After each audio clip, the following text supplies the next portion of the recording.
Don't forget about it. I already forgot about the intro. It will just be an outro. What is up, You fucked it guys? up.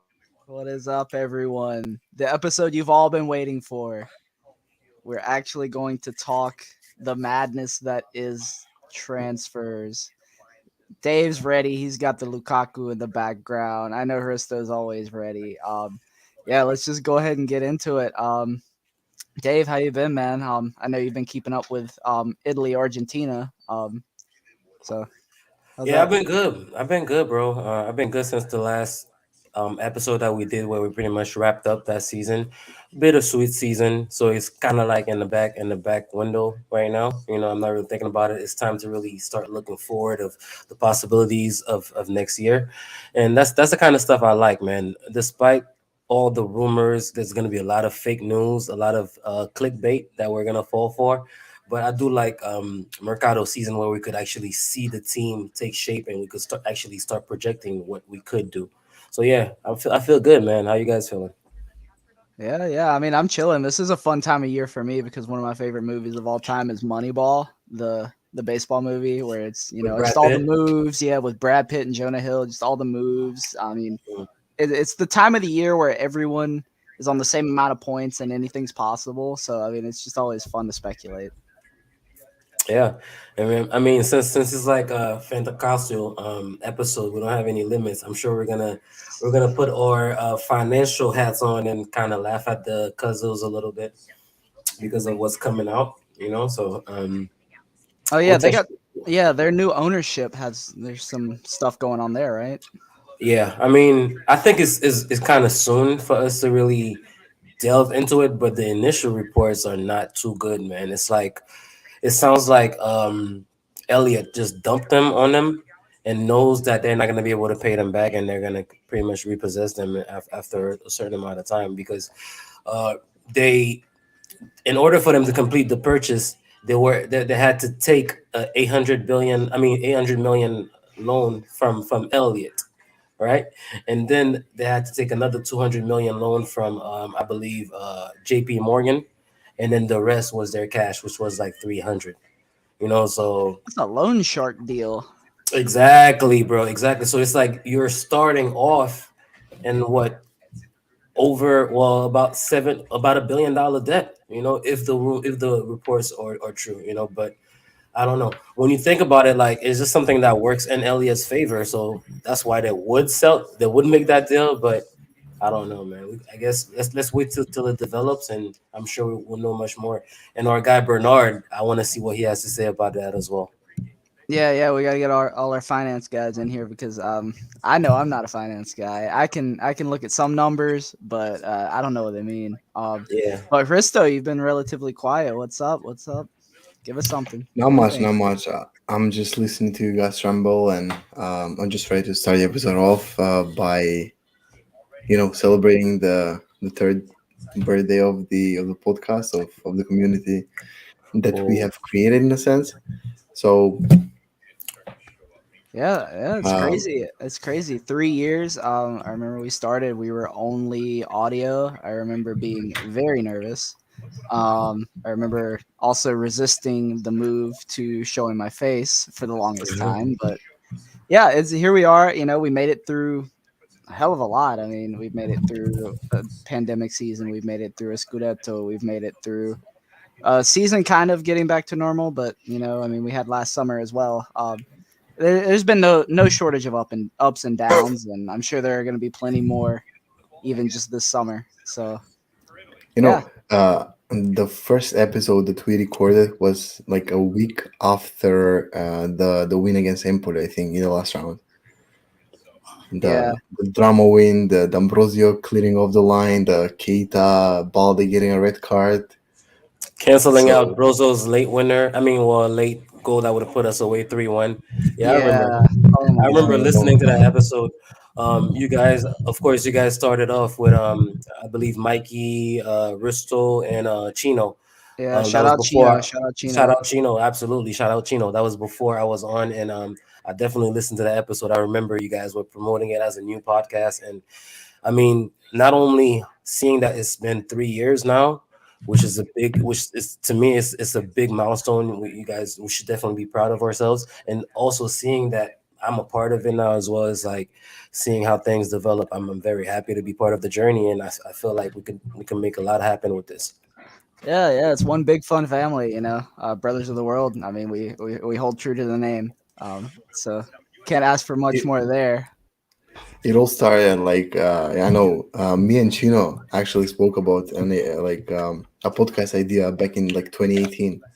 The same, like I think it was June, and we started recording like an episode, or we started to talk to each other, and it was missing something, and that something turned out to be Mike after a year, and it all started then.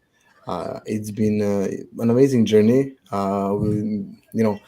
We started off, as Mike said, as an audio podcast. We edited the podcast on Audacity, and spending so much time on that. So I spoke to Mike about going to YouTube, because it was just easier and more enjoyable to see someone like the person that you're talking to engage the situation, the environment, the interaction live. So all in all, it was a great move. Proud of everything that we've done so far, and yeah, to many more, and to create even better community, because this is a podcast to all of us. That was the idea when we started off. We knew other podcasts that either were not inviting people, or were not that inclusive, or just they weren't us, let's say. uh, but yeah, too many more, and hopefully we can talk about the players that are living, the players that will arrive within the next few weeks, months. So what's better way to start than actually the one of the best players leaving the club, as we discussed last episode, the second best player of the past season, Mike Dave, Perisic to Tottenham. What's up? Ah, it is what it is. I think we've known he wanted to go for a long time. Mhm. Yeah, we were prepared for it. You got Gosens. I mean, I think that was the best preparation you could have. Um, yeah, that's really all I had for it. I saw it coming. I didn't think he was going to Yeah. renew. I mean, honestly, it's not, I can't say that I saw it coming because there were some positivity. There was some positivity towards that last week. Until it became clear that he was gonna go to Tottenham. Remember, it was even announced that he had signed with Chelsea at some point, and then it became Juve. So all throughout this, I knew that it wasn't anything concrete, because I knew that he probably was going to resign with us, and to hear that we made him an improved offer, because let's be honest, think about it. At the beginning of the season, I'm sure Beppe and Auxilio, they look at the player sheet, and they look at the contracts that are expiring, and they see Perisic there, 34 years old, 33 is about to be 34. I'm sure their thoughts was probably, okay, you know what, we're gonna get ready to offer him probably a 1 year renewal at the same price. I mean, at the same money that he's making, or even at a discount. Because that's usually what you do to older players, 33, 34. Of course, he played his ass out, and I'm glad to see that the club, we pivoted, and we made an offer of 5 million plus one in bonuses. That's about 6 million. That's a major salary that we offered to Perisic. Despite that, he still decided to leave. So we all knew that he wanted to go to the EPL and try it out. But as I was saying on Twitter, I'm kind of indifferent to it, because once you leave, especially if we were trying to keep you and you left, especially to go join Conte, who left us in not the best circumstances last year. I'm just gonna watch, and I'm not gonna wish him too much success, but I'm not gonna hate on him too much either. So I guess I'm indifferent. Yeah, when players leave Inter, I never typically follow where they go. I've never been that kind of fan. I Mhm. just this is the club that I support. I'm gonna support the players at the club. Once they're gone, if they leave on at least decent terms, yeah. I mean, I hope they can go prove why they are good players. Like, I mean, Perisic has an axe to grind, especially after the whole what are they smoking at San Siro and all of that happened years ago. Um, so I really I hope he could prove some people wrong there. But yeah, at the end of the day, he's not an Inter player anymore, and I'm not gonna know too much about him going after that. Hristo, I know you had a theory about that, saying that he was going to possibly regress after playing for a contract this season. Do you still think that's possible? Oh, definitely, I do think that. We know Perisic because Perisic has been at the club for like a lot of years now. He's a quality player, but the biggest downside, even when we signed him, and even after he scored goals and assists for the club, was his inconsistency. That was it. He was always a good player, a usable player, but he is inconsistent as fuck. And I don't think you can become a consistent player at 33, 34. It can happen for a season. We've seen players do that for a season or two, but in the grand scheme of things, he was always a good player, a good, usable player. That's it.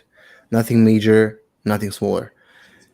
Him playing this good when he needed to get the last contract out of his way and to to cash in on the on the brink of his career is something that every player does or tries to do, and he just succeeded. The environment was good. The experience that he got at Bayern was amazing. Then Conte treated him right. We know how Perisic, how bad he was at the beginning of his tenure at Inter when it comes to left wing back. Then Conte switched him to striker, and it was Conte who said Perisic is not able to play neither left wing back nor a striker. Went to Bayern, won everything that he won, came back, he was amazing. There's no denying that. Him playing this good, maybe for a contract year and for a final contract. As Dave pointed out, and I've said it last episode, I'm not convinced by giving him that much money. You lose him, yeah, but his resale value is basically zero either way because No, yeah. he's all yeah. So either way, you got the best out of him. You won trophies. You nearly won the Scudetto again. And Gosens was, the dream signing. Even if you asked us last season, every single one of us would have said Gosens, and we got Gosens. Gosens got to play a few matches this season. He was injured. He's coming off of a major injury throughout the season, and just get him fit, rehabilitate him, and just put him in the team next season. As far as I'm concerned, I don't think we'll regret the decision because it's good for both sides. We got the placement that we wanted, younger. I think overall a better fit and a better player for that position. I don't know what you guys think, but yeah, Yeah, Gosens I is mean, Gosens. Golson's definitely put up some crazy numbers at Atalanta at his peak, but I feel like Paris has showed us a level this year. He was probably the best wingback in the world, in my opinion. I'm saying this without really thinking too much. Maybe Cancelo, maybe I could think. Hakimi didn't have. Theo? Um, Theo was not a wingback. I'm saying like wingback. Oh, Um, he was. He's. We can look at the average position. I think he is a left back, but he was the major threat for Milan because Leao was cutting yeah, inside as a inside forward, and Le- yeah, but no, I'm talking about teams that play like three at the back, and you know for sure this guy is the wing back on the left. In the world, I feel like Perisic was probably the best this season. So I feel like the level that he showed us, if it is something that he found a late consistency in his career, and that's who he's gonna be, then yeah, I feel like we still have a very good player in Gosens, but not quite as good as Perisic showed he could be this year. Because Perisic, don't forget, he's a guy like left, right, the same thing. He could either cut on the inside or take you on the wing, and he's a guy that you could pass the ball to and help and let him go take on his man one-on-one with his step overs and stuff like that. Gosens does not have all that in his game. Gosens is a guy that he's gonna make very good runs. He's gonna make very well timed runs, and if you put him in space, he got the pace. He could chase the ball and puts great balls in, and he's very good at finishing as well. But I still feel like Perisic, especially what we saw this year, is a better player. It doesn't mean that we're in a bad position because Gosens is still it's still a young player that could show some potential. 27, 28. You could still show another level. Who knows? Perisic just did. Yeah, I'm actually gonna pull up some stats. I want to see this comparison. I'm not gonna use this past season of Gosens because that's not fair to It's him not because of fair. his Yeah. injuries. I think 20. What season would you consider his peak so far? I guess is Well, the question. it was 2 years ago. Actually, he had amazing numbers, and actually, the season before this season that just passed, and then Yeah. the one before that, you could take those two because he had similar numbers. I think he put up about 20 Agreed. goals and assists total 20. I think. Yeah, last season. I'm looking at just last season because then he went into the Euros and had a goal and 2 assists in the Euros. Hmm. In Serie A, he had 11 goals, 6 assists. All over all competitions, he had 12 goals, 8 assists. This season, Perisic had 10 goals, 9 assists, all competitions. Okay. So I And the mean, season, can you look at the season before that for Gosens? Because I think he had another yes, crazy season. yeah, that was the pandemic divided season. Mhm. He had 10 goals, 8 assists. So Okay. he's been pretty consistent around 18 to 20 goal contributions as long as Yeah, he's fit. that's crazy. And it feels like Perisic gave us more, doesn't it? I don't know why. You know, Perisic barely got what 19. So that's Yeah. crazy to think that we to know that we have a player now that's replacing him that's put up bigger numbers than that 2 seasons in a row.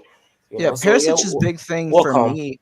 Yeah, the big thing for me with Perisic has been we think of seeing him more because he's the guy that was driving this team forward. He was the dribbler. He was, making plays on the flank. Dumfries wasn't really doing that. Um, we didn't get to see Golson's doing that. Golson's isn't as much of a dribbler, I don't think. So I think that may be somewhere we miss. We're gonna have to find someone else who's going to drive the ball up the pitch when we need someone to, relieve pressure or just, get in transition. We're gonna have to find somebody who's gonna do that. I think that's gonna be something that we're gonna have to look at. You're saying, Mikey? What are you saying? Huh? We need a ball carrier. Huh? I Oh, can see that. huh? Oh, You saying, okay, Mikey? Excuse me, okay, Mikey. okay. I see now. I can see clearly now. I'm sorry. No, but yeah, to go back, I guess that's a natural progression to talking about Lukaku, which is quite funny because when we first started the podcast 3 years ago, I think that was still the name on everybody's mouths trying to get to enter. We spent most of that summer talking about that guy. Um, and I think that's a possibility again, which I don't think any of us were expecting, 6 months ago. It seems he's willing to take the pay cut, and it's just up to Chelsea's new management. I'll take him. I'll take him back in a heartbeat. I have no shame. How do you guys feel? Dave, I can see the jersey, so just Yeah, I mean, definitely, I'll definitely take him back. How many episodes of the pod did we do last season where we're like, damn, guys, if we had Zeko, I mean, if we have Lukaku instead of Zeko in this position, what happens, guys? You know, like I don't know how many of our episodes that we were saying just that. So I never thought, even in my wildest dreams, even after the infamous interview where he regretted coming to Liverpool, to Chelsea and leaving Inter the way he did or whatever. Even after that whole interview, I never thought, even in my wildest dreams, that we would have the slightest chance of bringing the guy back. Now we're hearing that he's distanced himself from his agent. He has an attorney representing him now, and he's negotiating personally, and is willing to take a pay cut. Like that to me, it's like it brings the chances of bringing him back to 50-50 to me. Like because usually when you're doing a transfer, it's usually like you take the play, you take care of the player if the player is happy with the wages, whatever agent fees, and then next you got to convince the club. So we already have an agreement with him. He's taking a pay cut, and now let's wait for Chelsea. But I don't want to be a Debbie Downer. I doubt that Chelsea would be willing to do us a favor because they just paid what 115 million for this guy last summer.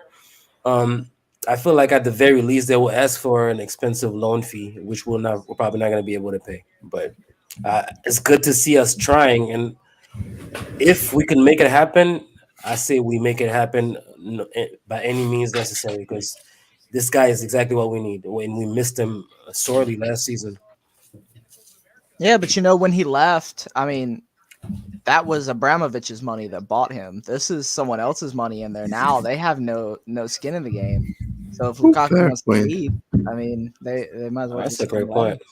That's That's a that's great how I've point. been looking at it. Yeah, but I mean, I've been looking at it more as a balance sheet type of issue. Like, looking at your spending sheet, seeing this big $115 million dollar loss. That from the season before. And I think one of my boys, he's a very big Chelsea fan. He told me that they decided to keep Marina as the person that takes care of their Ah, transfers and stuff. yeah, And that's probably not going to be too good for us because we didn't do her any favors last summer. I mean, we made her pay the premium price for Lukaku. So But to let's be let's see how fair, it develops. yeah. Inter usually never sells their best players, and when they do sell them, it's because of the will of the player. What we have now going in our favor is the will of Lukaku, and I think that's the second most important thing. Besides, if the club decides there's no deal, there's no deal. But if Lukaku wants to come, and I think he does, very much so. We saw Pastoral getting fucked and Lukaku getting a lawyer to represent him. It's a very hard deal, like very, very hard for us.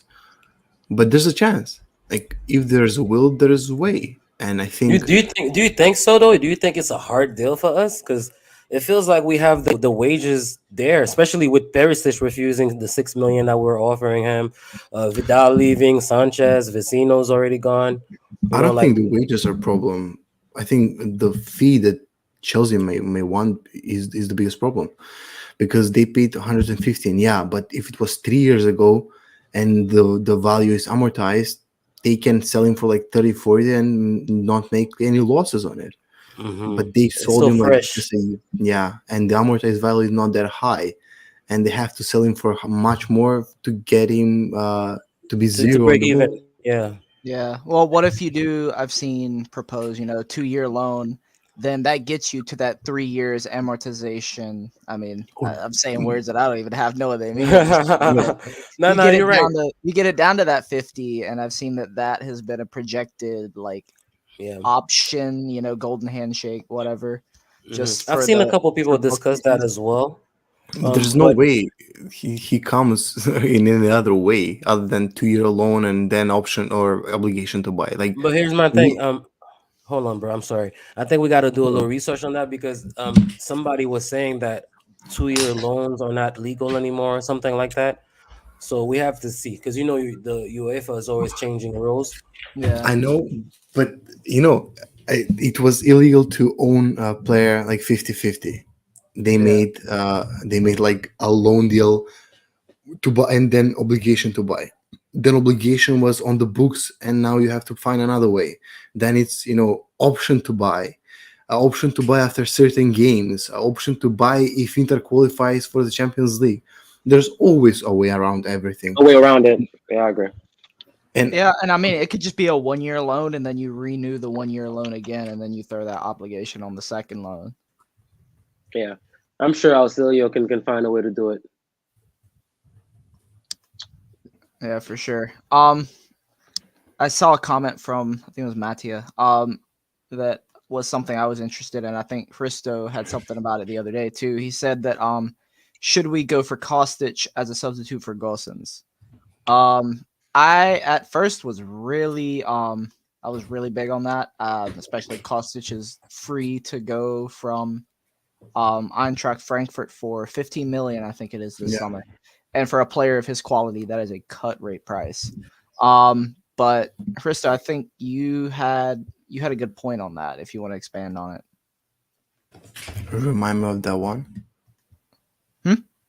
Oh yeah, Remind me yeah. of You said that it was mostly about Kostic's age that he should go somewhere else. I think that was you that had that take, right? maybe, but like I can take over just because Kostic is a very fine player, and I don't think he wants to be on the bench, especially when he's in the prime of his career.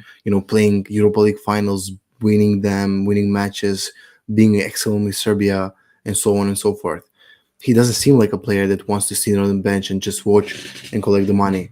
As I said, now that he's in his prime, so I've seen rumors flying around that Juventus may be interested in him, which makes sense because uh, their left back position is ass for all options that they have.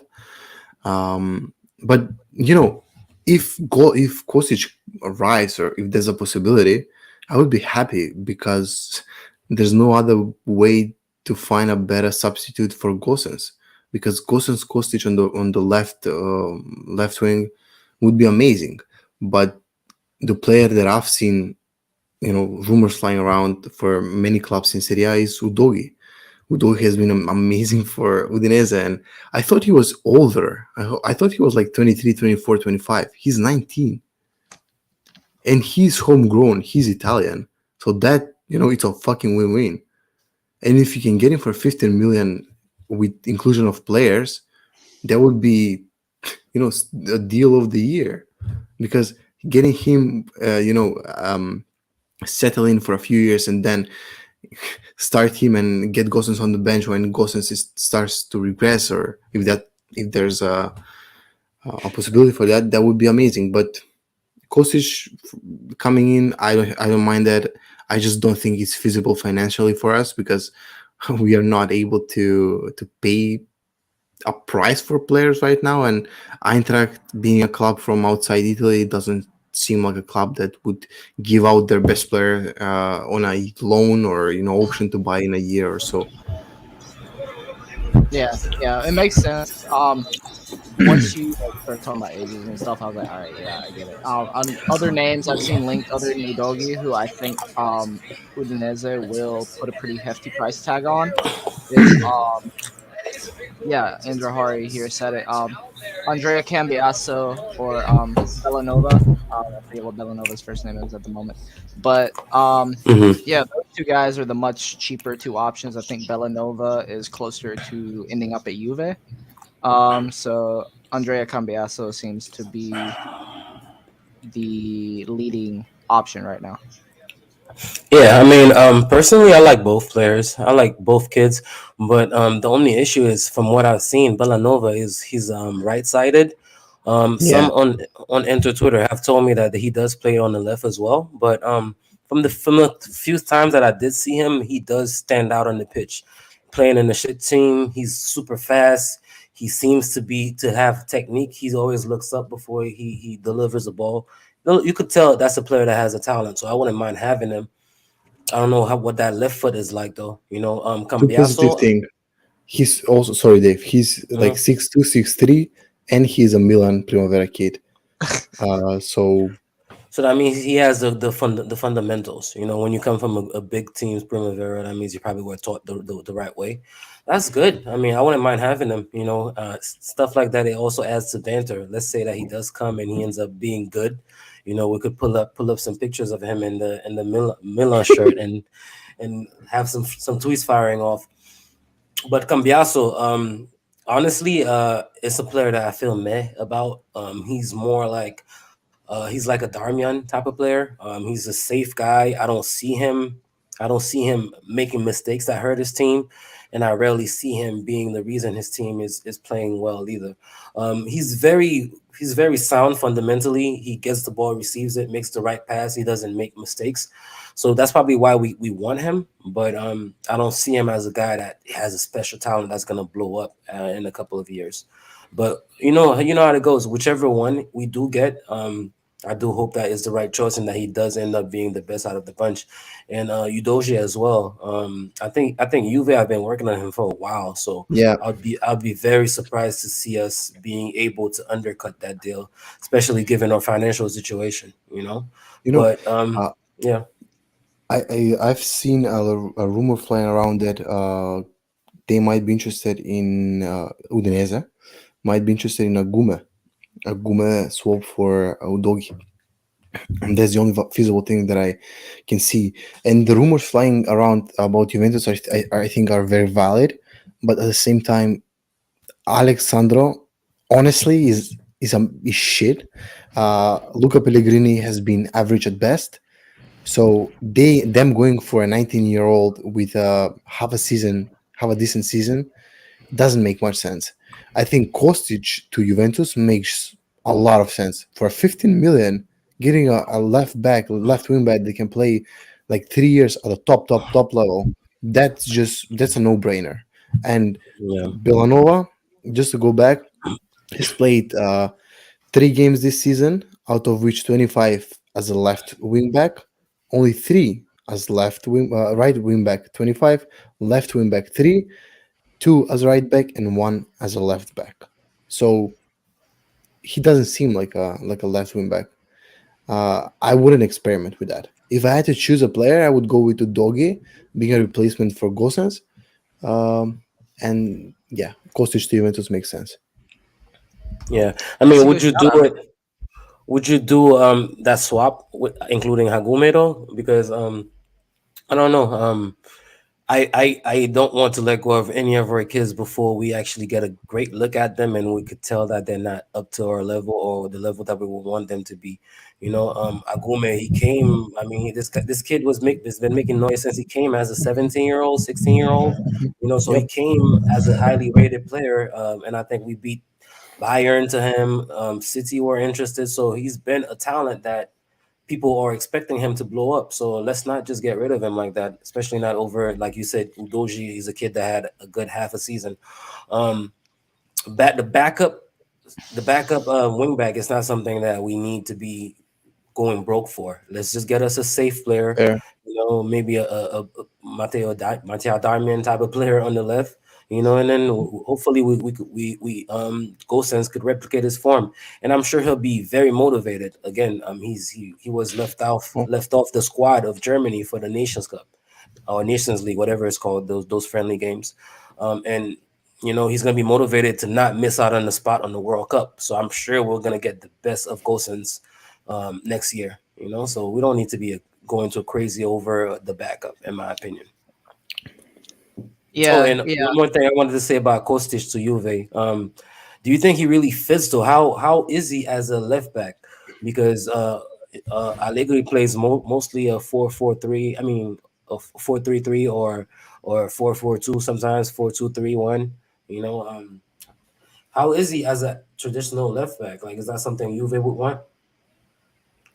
No, I think they would probably actually go for someone more defensive because of how Allegri can be. Unless you're going to play Kostic as a pure winger, which I No think point he's of done getting in his him. career. Hmm.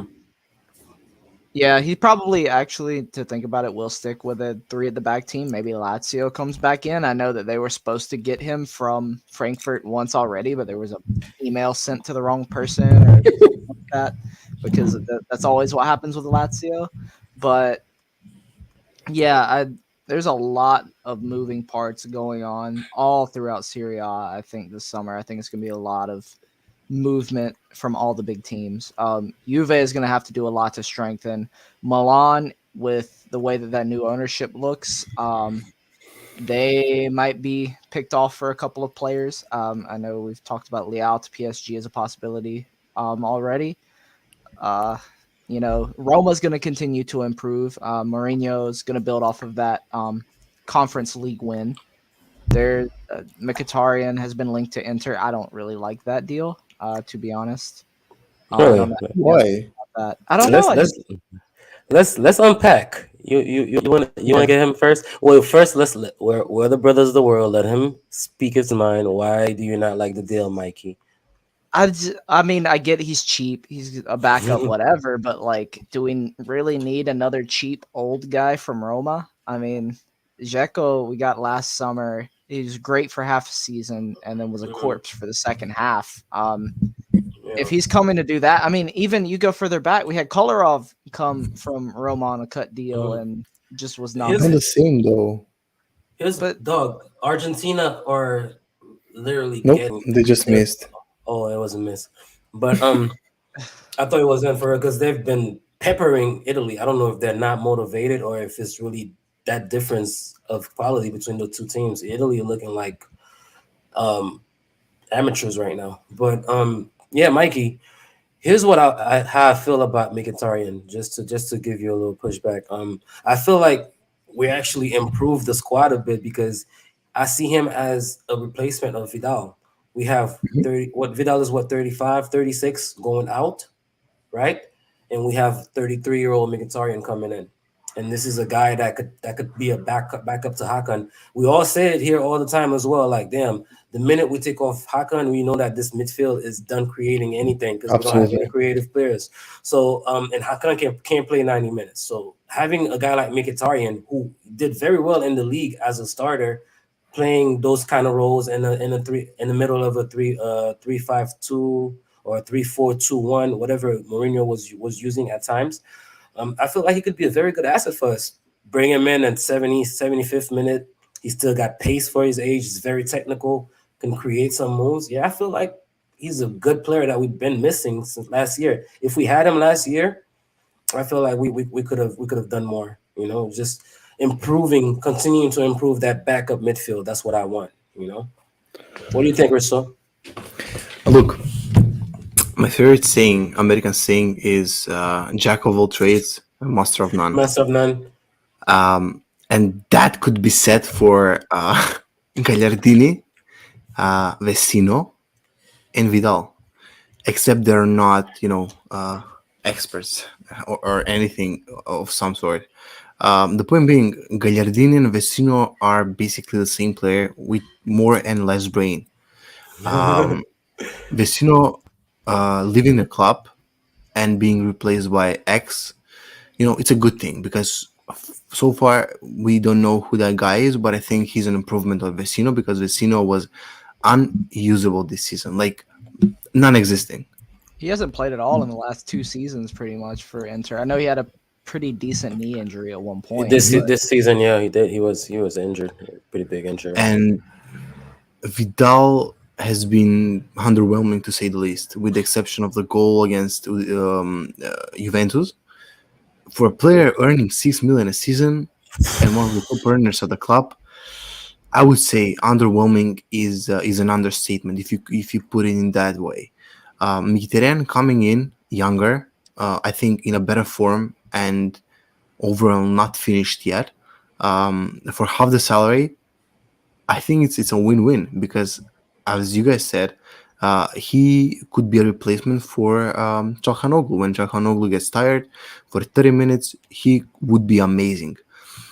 I wanted to push back on the Dzeko point because Dzeko may not be in a good form on a yeah, but he has still like scored 13 and assisted 6, 19 goals and assists at 36, coming on to the Scudetto winners and being a direct replacement for Lukaku. Definitely, there's no way to replace Lukaku, and you cannot replace him with Dzeko. But for Yeah. what, 2 million, like Mhm. 19 goals and assists. I think Yeah. that's the best possible scenario. Dzeko is not the one to blame. No, The he, he manager. definitely he definitely exceeded what we would say would be fair to expect from him. And again, guys, like, let's give ourselves credit. I keep remembering every conversation we have on this pod. I remember in the beginning, even when Beppe was twerking, saying, "Yeah, we replaced Lukaku with Dzeko, and there's no difference on the pitch." Like, we were still here saying, "Guys, we're relying too much on this guy. We're relying too much on this guy. At some point, it's gonna bust," and that's what happened. At some point, his body caught onto him, and he became a 36-year-old guy. And we saw it on the pitch. He was towing himself around trying to move. Like, when you're trying to press and Zeko is just trying to get, like, kind of goes like a ghost, trying trying to come to you to see if he'll make you pass the ball because he's not gonna make the effort. It's ridiculous. That's what he was. But again, just to piggyback of what Hristo was saying, I feel like knowing that he's a 36-year-old guy when we bought him, 36, yeah, 36, I think he exceeded what we were expecting from him, like almost 20 goal contributions. That's something that he exceeded. I feel like where our season went bust is Korea. I feel like obviously that's where we banked on. That's what we banked on because literally the balance sheet says it. We spent 31 million on this guy. So I'm sure we expected him. Maybe Inzaghi said, "Yo, there's something there. I can bring it, make him work with Lotaro. I can this, I can that." And he was injured for the majority of the season, if not majority, but that key part of the season where we needed him the most, he was injured. And I feel like Yeah. that's where the season went bust. It's not Zeko. So if we want to blame a guy, let's blame Korea, not Zeko. He Yeah, overperformed. yeah, that is fair. But I was just using it as an example, more of just being the older guy who, will have that run, but if we have to rely on him, it's going to be a problem. I Oh, think that Mkhitaryan, yeah, he can be serviceable. I just hope we don't have to rely on him at any point. If we have to rely on this guy, like he's starting more than a match every few weeks, yeah, there's Mm, something wrong in the team. I don't think that yeah. is sustainable. Just think of what Vidal offered, and just think of him as a replacement of that. Just that first midfielder. Vidal brought some physicality, though. I don't see him Yeah, as as I physical a agree. player. Vidal was more like a full backup for Hakan because we just don't have another creative midfielder. So we would plug him in that same position, left center mid Yeah, as Hakan, and he would try to do the creative things. But I do agree, he's more of a Barella replacement when you think about the kind of player he is, physical mhm. guy and stuff like that. But we just didn't own another creative guy. yeah. Well, that In a means we're gonna need sense, a Barella replacement this season, this off season too. Then. Oh, well, yeah, that looks like that's gonna be Bobby Gagliardini, yep. because this guy's not going anywhere. Let's be honest, guy. I'm not gonna sit here and buy into you guys' dreams of maybe selling him. I know he's not going anywhere. Bobby Legend will never die. The sooner you accept it, the better your mental health would be. So let's talk about let's talk about other players. All right, all right. To Since we're in the midfield, let's stay in the midfield. Brozo replacement, Aslani. Yeah, I'll take him. I mean, I think the only problem I have with it is it's a young guy that's going to spend a majority of his time on the bench. On the bench. Yeah, good point, Hristo. You had an interesting reaction when I brought it up. What's up? Uh, another name. I think um, if I was a scout, I think the most important attribute in a player, a young player, that cannot be first of all can be upgraded, but you are born with the composure. Either you're composed as a player, as a person, or you're not. Agume at 17 in the preseason was. Very He composed. has Yeah. been in those matches. Like he looked like, I don't know, a 37-7-year-old veteran that has Yeah. played 20 years for Bayern and won 10 trophies in a row. He just has that posture, and I love him. If I'm being honest, I love his style, and I think he's the best player to be a replacement, direct replacement for both Brozo and Varela. I think he's He going to was be on. the heir to one of them, though. I think is I, what Inter are shooting for. With the way that we don't see him linked to coming as a backup, it seems to me like we want him to develop into a starter rather than a stay as fair a backup. point, but I'm honestly afraid that we are gonna flip him for another young player, and he will blossom there, just like Locatelli was with Milan. That's honestly my concern, and I think that's the most feasible thing that could happen, because I can see Inter flipping him off for, I don't know, 25-year-old that will warm the bench and be fuck off into seasons, while Aguma stars the league and goes to Bayern and makes an amazing career. We've seen so many examples of those kind of players, and just he's just one of one of many. And I don't want him to be, because I honestly like him. That he's the only player that I have had hope in the past, like, I don't know, fucking decade, to be Hmm. actually a starter that actually came out of the club while he was 17, and learned the craft at Inter, at other clubs, and the track of his career just makes sense, because he was at Inter, he was loaned, didn't work out that well, went to League One, he was really really good this season, and go Yeah. back to Inter, learn the craft on the bench, and next Yeah. season you get more and more playing time. It just makes sense. Yeah. Like crazy about Agome. Every stat you look at of the top young midfielders is him and Chouameni that you see. Like Also, head to head, as far as young midfielders in France last year. So he had a tremendous season. But again, like Mikey brought up when I said Aslani is just an issue of a young player that's going to be sitting on the bench because we know Brozovic, salami, salami, salami. This guy is not going to take any time off, and I don't know how that's going to work. Um, so yeah, if I had to sacrifice one of the two, I would go ahead and send Esposito to Empoli because that's what's being rumored, and get Aslani back because I still think that he's a very good talent. See if he could work it out. Like I'm sorry, you play on the Copas, you play against the relegation sides, and maybe we could start pulling Brozo 70 minutes in, 60 minutes, 65, just to give him some rest, stuff like that. Those are the minutes you're gonna get, and you have to prove your talent and make the best out of him. I probably would do that because I'd rather have that and have a guy that damn maybe he could even be better if he gets to play. I'd rather have that guy and have that regret than to have no Brozo replacement at all like we had last season, and we know exactly what that did to us. If Yeah, we that's very sacrifice true. Aguma and get stuck with Aslani, Mm. I will be very disappointed. No, so Uh, what I I don't said in think that's sac. being stuck though. I still think they're both very good players. Well, but I don't think they're the same. They're the same caliber, right? they're not. As far as the hype, okay, because let's be honest, I think that's why Mikey's looking at us like that because Aslani just pretty much showed it in the season, like okay, he's a good talent in the Serie A. Whereas when we did loan Agume in the Serie A, he was struggling for playing time and stuff like that. You see what I mean? So if we're talking about hype, Agume was a France youth team captain, big talent. All the big clubs have been following him since he was a teenager, stuff like that. He's a bigger name, but now it comes to a point where you have to start showing it. So I guess that's why I would say like Agume is probably a bigger profile, but as far as showing it, Asani just showed that he could do it in the league.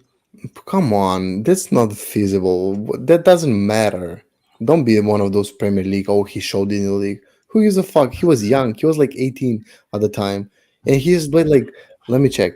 It was Uh, last season. It was It the was, season before. Yeah, this it was was yeah, this literally. was at Asllani's first Spezia. 17 or 27 senior appearances this season. Uh, Like this was his he first played year in like senior football for Asllani. 23 games, 1,300 minutes. Agume played this season 27 matches, 1,870 minutes. So basically 50% more than Aslani had played. Nonetheless, um, I like Aslani. Well, Don't luckily have we to. haven't seen Agume linked away any yet. It's not So about maybe Um, we're league away. maybe even what we're talking about is not even gonna matter. Maybe you can keep Agume and still bring in a guy like Aslani for the meantime, and that could be a mhm, stopgap. You sell him on whatever, and then you bring yeah. in Agume, and that's your guy. Because what I've seen a lot of hype around now because of the Inter Primavera winning the Scudetto yesterday is Mm-hmm. the Casadei, Casades and the Carbonis of the world now have some eyes on them. Um, Iliev. yeah, No, Iliev. stop. Those are guys you can easily get for 5 million. You can knock some prices down with. Like that's That's the what we. thing. This is a barter system now. This is not. Absolutely. We've regressed as as a society at Inter. We are now a barter society. And what sucks is like I honestly, as soon as I watched the game last night, the Primavera final, the bug automatically it bit me. Every time we watch our Primaveras, we see a young player. We're like, oh shit, this is the next this. This is the next that. And we really we failed to realize that like making the jump from Primavera to even to Serie A is a massive jump. Okay, so I wouldn't be opposed to us using all those kids as bait for Plus Valenza. Probably not Casadei and Franco Carboni because those two guys they look legit. They already look like grown men No, amongst kids. But everybody else, in my opinion, especially if it means that we get to keep Bastoni, we don't have to sell Lotaro. I would use all those kids, pile them all up Sell the together, see farm. if I get 40 out of all of them. you Except for those two. never And learn. We did. yeah, We've yeah. done that What do you though. mean we'll never learn? It's The only happened. thing, the only thing we can do, or we should do, matter of fact, I would sell all of them, but those two, Casa de and Carboni, I would make sure I negotiate a good buyback option. That's it. But right now, it's not guys. I don't think neither of them could help us realistically. Because guys, we're not Benter era anymore. We're guys that were.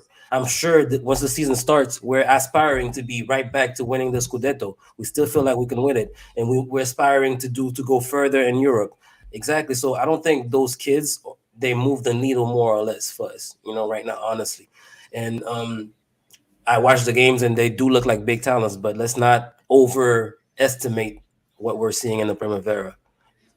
I just see Uh, them, yeah, more as negotiation than anything. I mean, I think one of the Carbones interest me the most just because they've been called up to Argentina. I Um, think I think they say they did that just to prevent Mancini from calling them. well, I mean, did they Yeah. get playing time? Did they get into a match then?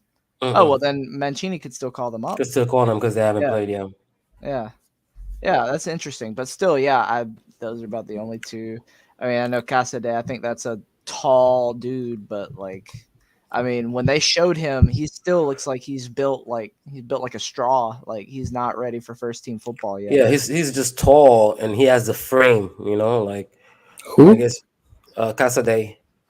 Oh, Yeah, I think he could be a player, but he's still a couple of years out at least from, a loan somewhere. But I mean, coming up we had or to move elsewhere with trying to make the budgets that we have to make. Monza won the promotion playoff, and instantly that triggered a buy obligation for Di Gregorio, the keeper. So there's a 4 million there. I know they want Mm-hmm. Pirola. That'd be another 3-4 million. Then they're also interested in Sensi. If you get 10 there, I mean there's Yeah, 22 million, 21 yeah, million. yeah. The money's going up. I think that we had an option for Pirola at 7 million. I think they're trying to negotiate that to 3 or 4 right now. That's what it is. I feel like we will give it to them because although Pirola was another one of those Rivera players, very hyped, and we loaned him to Monza and he couldn't get any minutes in Serie B. So like let's not get too crazy about those kids. You know. They always get me though. I still remember where most of the guys ended up that were on that Primavera team with Pinamonti that won the Scudetto. I still keep track of those guys. I'm like, where'd they end up? And most of them are in like second division of like the Netherlands and Yep. places like that. Like it Yep. never works out. But No, I the, will the crazy never thing like. is, I think it's because Zaniolo is still so fresh that we don't want to repeat that mistake. That's where we're at. Yeah. But I feel like other than that, how many Primavera players can we really point to and say, yo, we had this guy literally in our hands and we lost him? I You mean, know? has so Zaniolo been a mistake though? To me, it's not been just because of his injuries and the way he's been in the press. Like he's become the tabloid fodder. Like Yeah. I mean, it's just Cincy with more paparazzi. Yeah. I mean, I think you can make a valid argument just because Raja didn't give anything to Inter. That's it. If Raja Yeah, had played like two decent seasons with Inter, then we would have won that deal. Well, But he did score that goal that sent us to the Champions League. yeah. Speaking of that fair, match earlier, yeah, fair. But like talking in a grand scheme of things, Yeah, he I definitely underachieved. I know what you mean. I agree. yeah. Even though I like Raja and I do like him now, retrospectively, it was not a very good transfer. But selfishly, I wanted to see him at Inter. Um, uh, Look, the biggest, I think it was Nima or someone else that said that on the Sempre podcast like years ago, is that Mhm. Inter doesn't create superstars, but they create really good Serie A players. Full stop. That's it. Like you can go club to club and you can see, oh, this guy, oh, he used to play for Inter. Oh, he's an Inter Primavera. Oh, yeah. Oh, yeah. Oh, yeah. yeah, and they're So, usually the ones that burn us. Yeah. there. I Paragi, you guys Well, like that. Duncan, Duncan. Biragi. Yeah, those uh kind of guys. Faraoni, to name a few. But I had the biggest crush on Daniel Bessa, and I remember Stramaccioni calling him up after that Inter team won the Champions League, was it, or something of sorts, and he fucked up his knee, and that was it.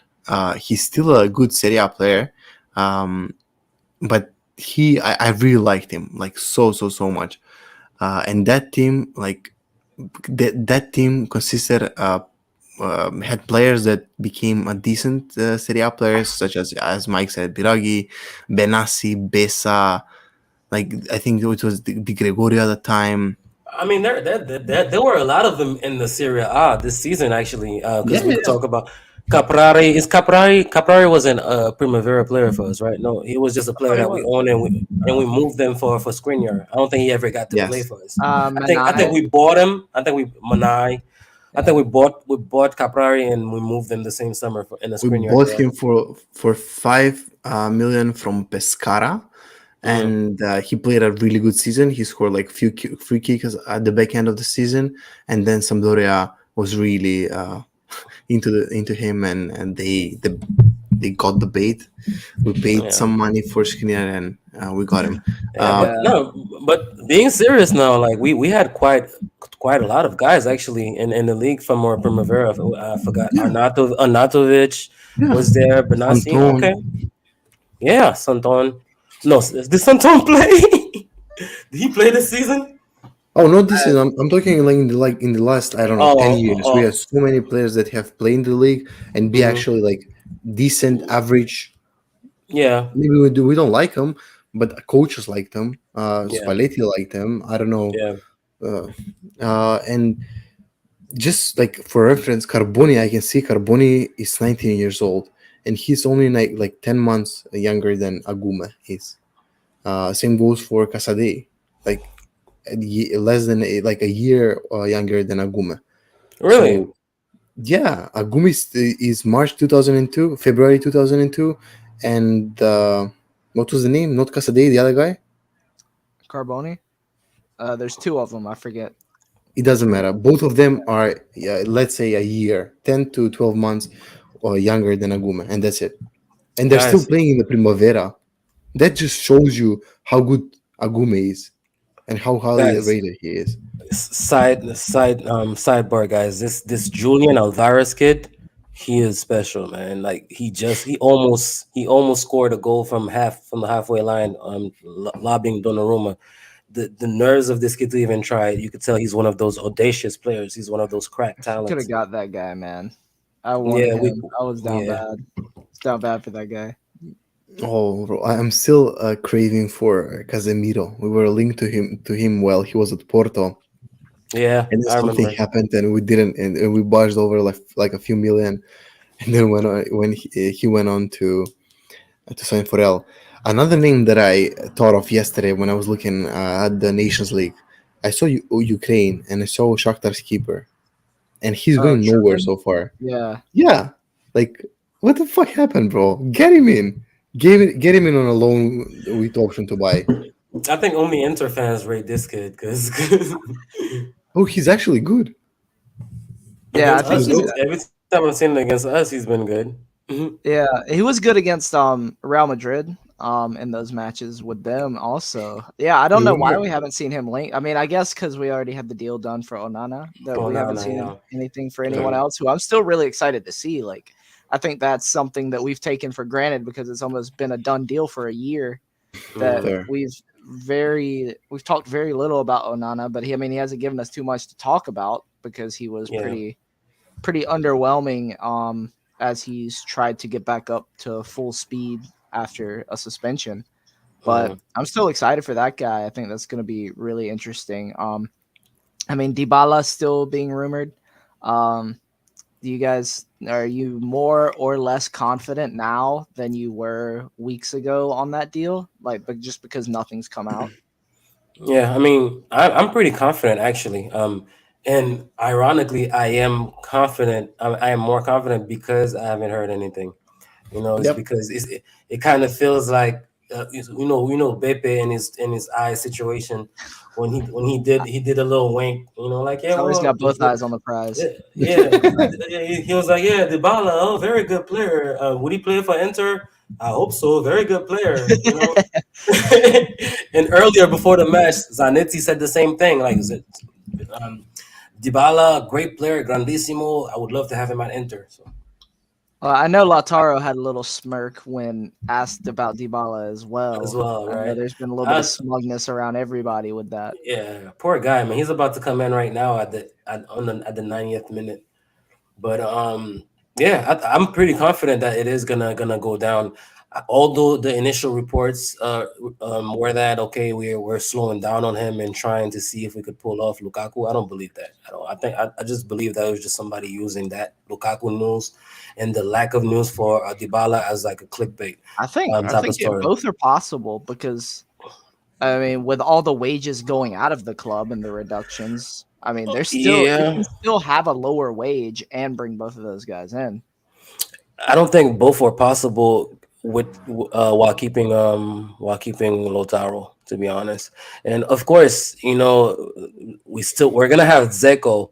We talk about Zeko. We're gonna have Zeko a year older on our payroll next season, and his due a raise. He's gonna go up to 5.5. Ugh, So if we could find a way to dump that, which I don't see how, like nobody's gonna buy him. I don't know how a buyout would work in his contract if it would can be he even. retire? Can he I just mean, he's retire? like this guy's not gonna retire. I don't know if we have some connection to Inter Miami or something. Somebody come show him the life he would be living in Miami, something Yeah, like that. One way to get rid of him, but realistically speaking, guys, that's something that we're probably gonna have to carry for another season at least. So that's why I'm saying that I believe that we probably already made the offer to Dybala and it's on the table and we're just waiting. We're just being patient. And if we pull off Lukaku, I think we may be able. We may be forced to sell Lautaro because realistically, I don't see starting those three guys, and those are three starting caliber players that are gonna want to start every time they're fit. So you don't want to create a problem. I think if we get both of them, we're gonna sell Lautaro. If not, it's gonna be one of the two. Yeah, fair. you don't think it's possible to get rid of Correa? I don't think so. Not for what we would want for him. I'm sure a team would gladly loan him from us. For example, or 10 million, 15 million, but realistically, we just paid 31 for him last year. Anything below 20, to me, in my opinion, is not something you could even look at. I don't think anybody's going to spend 20 million on Korea after he just had another season mostly injured again. That's been the theme of his career. So if anything, his price is plummeting right now. He's not at Sensi level yet, but he's plummeting very fast. Yeah, he's trying. He's trying his best to get there. But also, what's some other news that's been moving kind of slowly? Bremer, I know, is still Yeah. up in the air. And I said in our group chat I think it was yesterday that I think if we get Bremer and Lukaku, I think that's the Scudetto right there. I don't think it matters too much where anything else happens in this team. If you have your marquee striker and you have two shutdown defenders in Skriniar and Bremer, no matter who's beside him, I think that's it for this Yeah, league. and to add to that, Mikey, you should also bring up Onana as well, because Yeah, I'm sure you guys. What I love is that most of our guys are on Twitter and they know what we're talking about. I'm sure you guys seen that graphic on Twitter showing the saves, and Andanovic was bottom left of guys that conceded goals from non-dangerous shots. Pretty much, he was the yeah, No top. yeah. It was way. Yeah. the most goals score or the most goals conceded from the worst XG or No something. Yep. way, wait. No way. Yep. Really? Yep. Yep. Yeah, it was a Candano's being Champions League. shit. It was a No Champions League. way. It was Champions League He's graphic. he's Yeah, he's he's, Nah, he's no being way, he bro. was he was Candano's the being in shit. that Is it? in he's that being statistic. sarcastic, He was the Mikey. worst. Okay, okay. I don't know. Come on. It's But yeah, He's that just graphic he's was just he's ridiculous. just being an asshole, bro. we didn't need a graph for it. No, Like so yeah, I'm he sure. was bad. Oh, okay. Sharma said it was for UCL. Yeah. Still, that's something that was alarming, and I'm For sure I sure. remember. We remember the goals he conceded against Liverpool, for example. That they were not good goals to concede. But I wanted to add Onana because, like, if we have a competent goalkeeper, those two shutdown defenders, like you mentioned, Mikey. Even if we end up having to sell Bastoni, and Yeah. having Lukaku there, that shows that pace is still 3-0. Pace is still king. Pace is still king in Italy. Dybala actually. Yep. Wow. I'm going Twitter. Pace, pace, pace is still king. Pace is still king in Italy. I feel like Lukaku comes in, gets himself into shape, and you pair him. You pair him with Dybala or Lautaro, or even if he ends up playing with Correa most of the time, I feel like would be great. So I agree, Mikey. Very good point. What do you guys think? If we do get Bremer in, and to pair up with Skriniar, and you get Lukaku in. What do you guys think? Do you guys think we're automatically favorites for Scudetto? What do you guys think? Yeah, Nah. I'm still 100% on that. I'm not going to leave that boat. If I will buy into the Lukaku hype a second time, especially with how much he's pushing for this move. I think there's motivation. I think if you have a motivated striker, I mean, and he can still bowl over defenders to the point that he does, that we know he can do, then I mean, there's no stopping this guy in this league. Especially if you have the best defender that would maybe shut him down, because I think Bremer could have put a number on Lukaku. But I mean, with him out of the way, I mean, who's going to stop him? Smalling again? I guess maybe. I think. Koulibaly. Yeah, Yeah, Koulibaly, of course. Koulibaly is always going to be there. Yeah, I'd Smalling like had to. his number for I'd some like to reason, see though. him. I'd like to see him against the Milan boys. Although he did get to play Tomori last year, and he pretty much ragdolled them in that 3-0 game. But let's be respectful, guys. They're the champions, and they Oh, won with the fuck best. them. They They're the won with the champions. best Just defense. let them be. Fuck off. But They, yeah, they I won know, with the I know best what you're saying. I defense. know what you're They saying. won with the best defense. I mean, they still have the best defense. So I would like to see Lukaku against that Kalulu Tomori tandem. So yeah, let's He'll see, run man. trains on them. So, what are we looking at currently as your projected starting 11 for next season? Does anyone want to start with that? Go ahead, Hristo. I'm tweeting. Hopefully, Handano is in goal. Uh, I, I Ah, no, think no. Let me go first. Let me go first. He started wrong. He no, started no, wrong. Let me fuck off, let me fuck go off. first. I'm No, just playing. But go ahead. I'm just. Do you think Onana will start first feature 13th or 12th of August? Yes, no. No. Mike? I believe he'd Yes, probably no. be a starter by mid season. I I think think it's already even been announced that they're gonna Inzaghi plans on rotating them. So yeah, that's what we're gonna see. We're gonna see like almost like a Napoli type of situation when it was with Meret and Ospina, or we could yeah, do the because same about PSG with Donnarumma and Keylor Navas.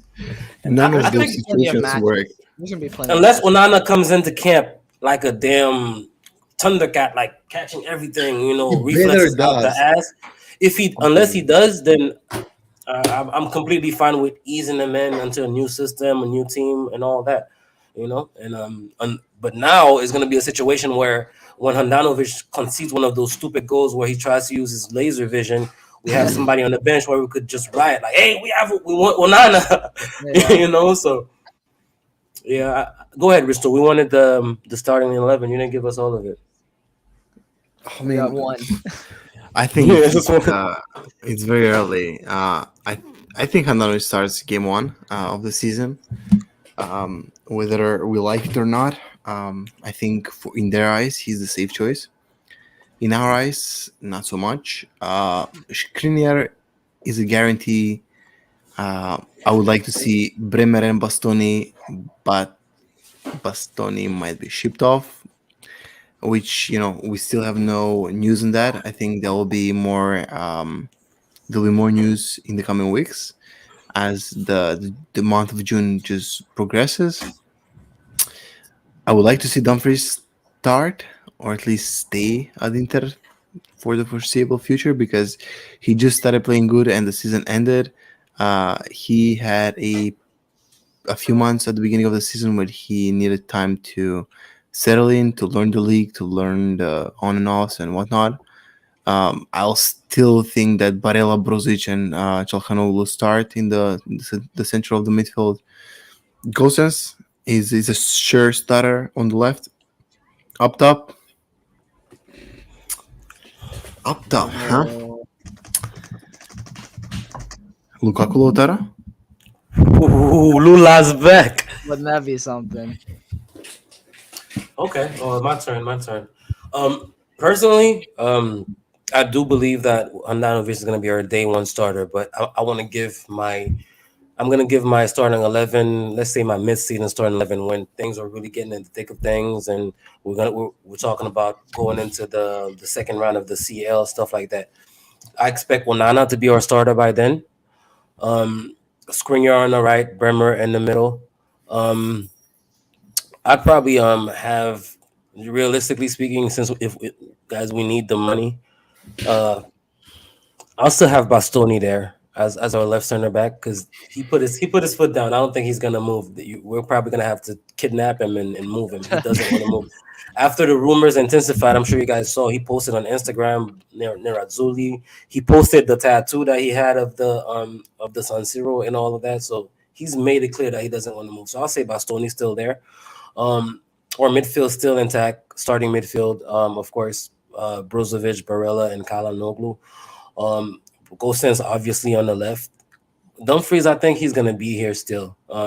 There were little rumblings of Man U wanting him, or even Bayern. If Man U does want him, we could definitely cash in on that because they got money. I think he's too smart Um, to go to Man U, though. I don't know who looks at Man U. I mean, other than I know but Ten Hag's there now. That exactly, might be the exactly. move. That's exactly what I was gonna say. Yep. And it's I don't know, and I don't see the connection, but I guess just being Dutch, but I still believe he's gonna stay. I can't see him leaving after 1 year. He's kind of endeared himself to the culture. You could tell that he likes being here. He likes the fan. He always makes sure to tweet at us after every game and stuff like that. I like stuff like that. So he seemed to be happy there. So I say Dumfries, and as far as the attack goes, it's probably going to be Dybala, Lukaku, and we sell Lotaro for the money that we need. Since I kept Bastoni, we sold Lotaro. That's what I'm predicting, or starting 11 to be. What do I you got, think I, Mikey? I think I Asking can all them live with questions. that. Yeah, I think I can live with that. Mine's probably gonna be very similar. I mean, to both pretty much, but yeah, I'll just put Onana, just because I think that's going to be who starts more of the matches next season. I Mhm. think we'll see, you know, he'll start out in like, maybe our Champions League matches. Then we'll see as the season goes on. Handanovic moves out of the Serie A starting role and moves into starting in the Copa, maybe starting in the Champions League as things get later on, just for some balance.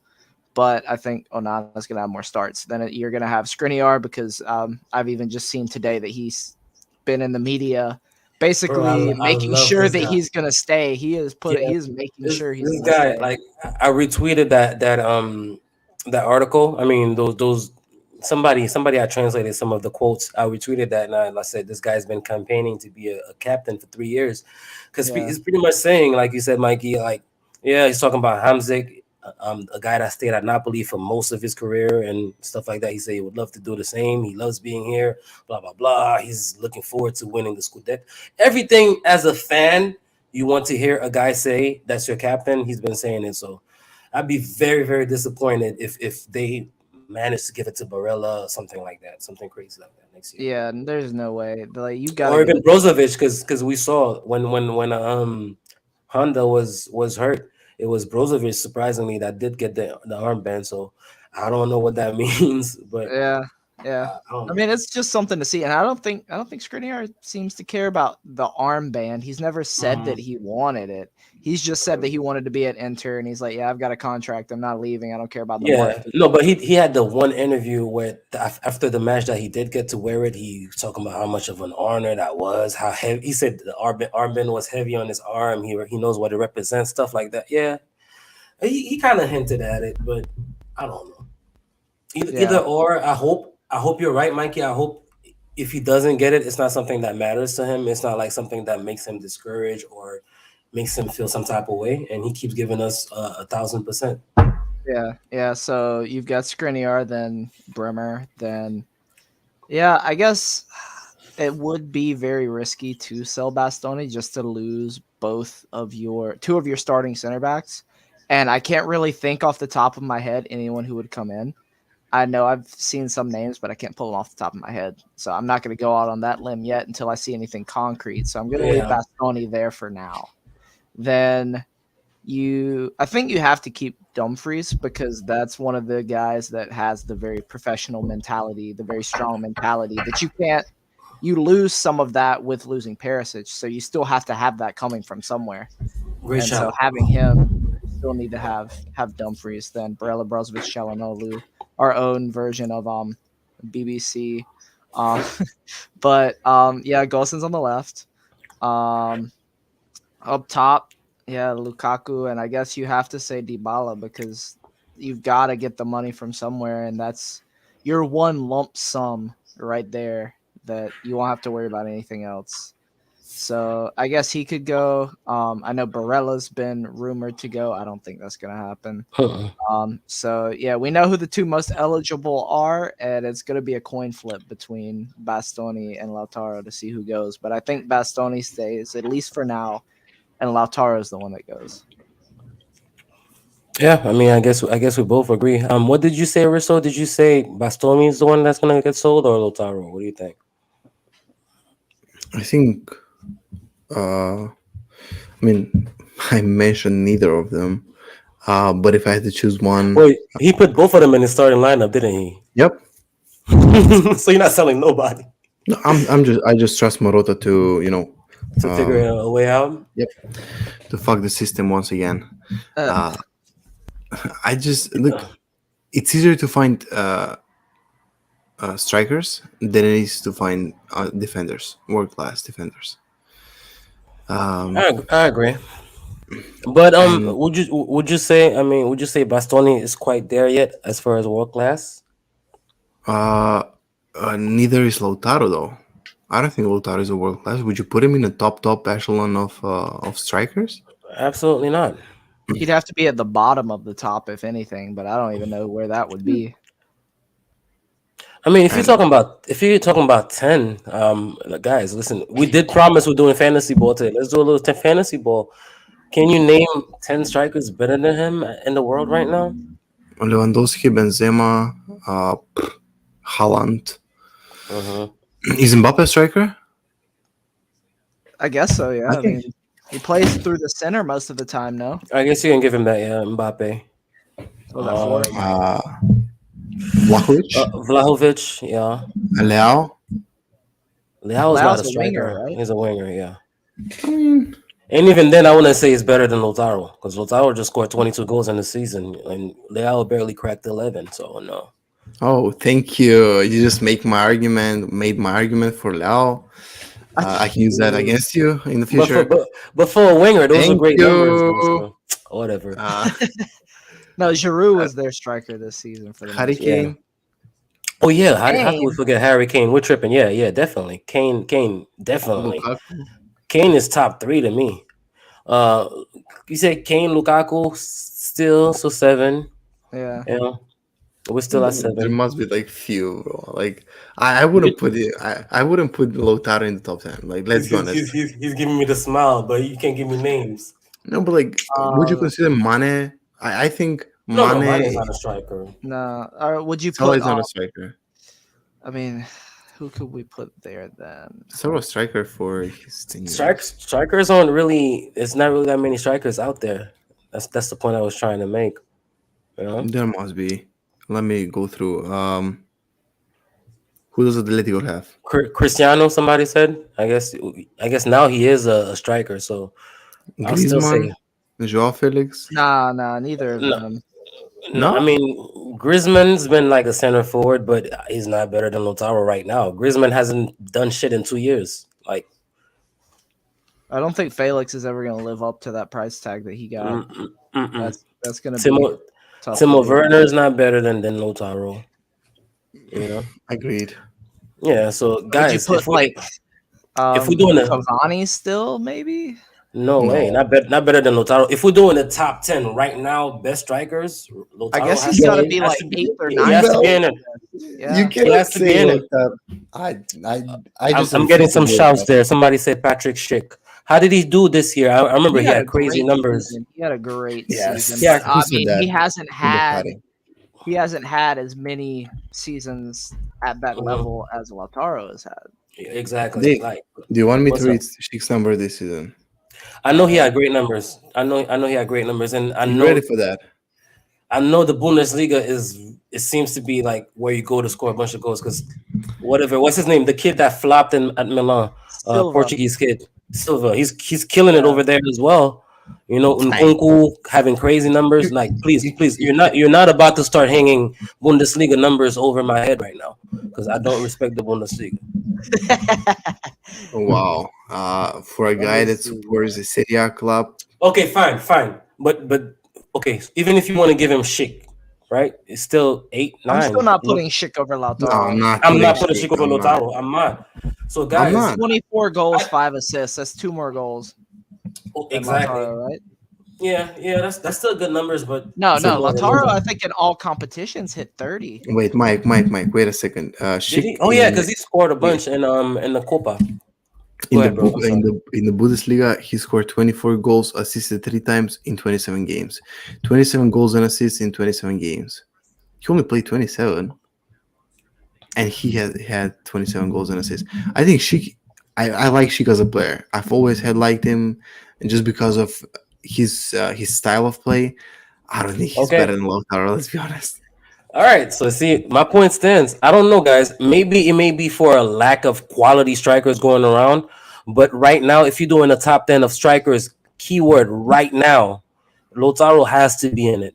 You know, if we ask each other the same question in February or March, well, hell nah, man, get Lotaro out of here. But he did regain his form and he hasn't looked back. You know, starting with that hat trick against Salernitana, he hasn't looked back from then. So yeah, we all just did some brainstorming here, even in the comments. We couldn't come up with 10 strikers better than him. So I if refuse to believe that. I don't know. Hristo's about to go That on his football manager database and make sure he's the the best striker in the world. the Benfica kid, Darwin Nunes, Nah. I mean, right now. no. I'll put him in there. I'll put him in there. I'll definitely put him in there. Oshiman maybe no. Tommy No, Abraham no. no, Tammy, maybe. Not top 10 in the world. come on, Okay, bro. maybe.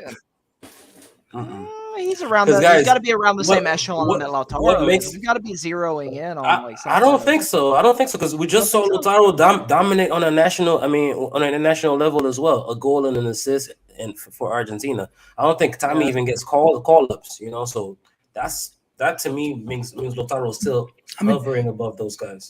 Tomori really gets called up for England, and he's better, the best defender that England has. So I think international call-ups are not really a measurement of how I think they still good a can be player though if you is. perform. It can, but I don't think it is.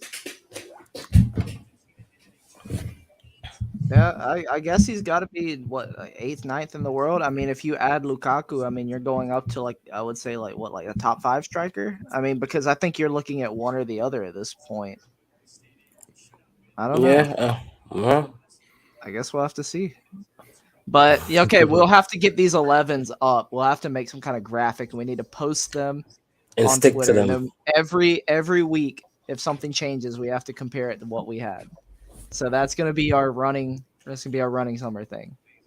But yeah, I think that's pretty much it for today. Got an extra 15 more than usual just with our brainstorming. It's been good. It's got me It was excited for fun. whatever's I had a good gonna time come for the sure. next couple weeks. Yeah, definitely. So yeah, is there anything anybody wants to close with? Just make sure you play the outro. That's all I have to say. Thank you. Just Hristo, hope anything? we, hopefully by the time we're back, we have some development news on Lukaku, and he's inching ever so closely to Inter. Yes. Yeah, next time Dave's gonna be wearing the Lukaku shirt instead of having it in the background. All right. Well, thanks everyone for a great episode. Thanks for all the comments. It's been really fun. Happy birthday to the pod, and we'll see you all in the next one.